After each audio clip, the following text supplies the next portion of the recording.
Fascism থেকে বাংলাদেশের দামাল ছেলেরা ফেসিজম মুক্ত বাংলাদেশ কিভাবে প্রতিষ্ঠিত করেছেন, এই জাদুঘর হচ্ছে তার প্রতিবিম্ব। আমরা মহান জাতীয় সংসদের পক্ষ থেকে এসেছি।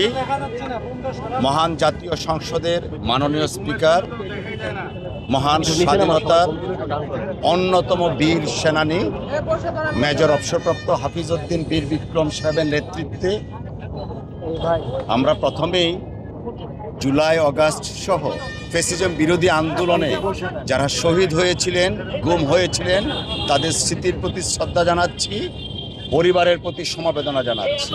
সব মশার বিরুদ্ধে সুরক্ষা দিতে এলো বসুন্ধরা এক্সট্রিম অ্যারোসল, মশার বিরুদ্ধে এক্সট্রিম সুরক্ষা। আজকে মূলত আমরা এসেছি এখানে এই জাদুঘর শতাব্দীর জন্য একটা শিক্ষণীয়। ফেসিজম থেকে বাংলাদেশের দামাল ছেলেরা ফেসিজম মুক্ত বাংলাদেশ কিভাবে প্রতিষ্ঠিত করেছেন, এই জাদুঘর হচ্ছে তার প্রতিবিম্ব।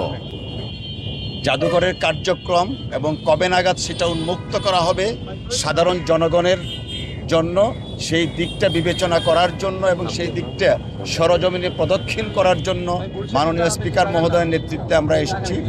আপনারা শুনলেন, মাননীয় সংস্কৃতি মন্ত্রী বলেছেন 5ই আগস্টের মধ্যে জাদুঘর ওনারা খুলে দেওয়ার জন্য সমস্ত ব্যবস্থা গ্রহণ করবেন সর্বসাধারণের জন্য।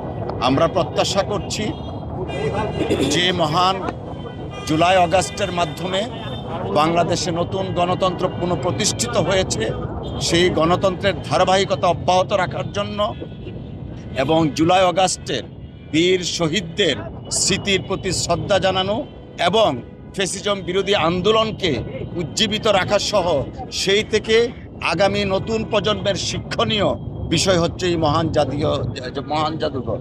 তা অবিলম্বে ওনারা খুলে দিবেন বলেছেন, আমরাও আশ্বস্ত হয়েছি।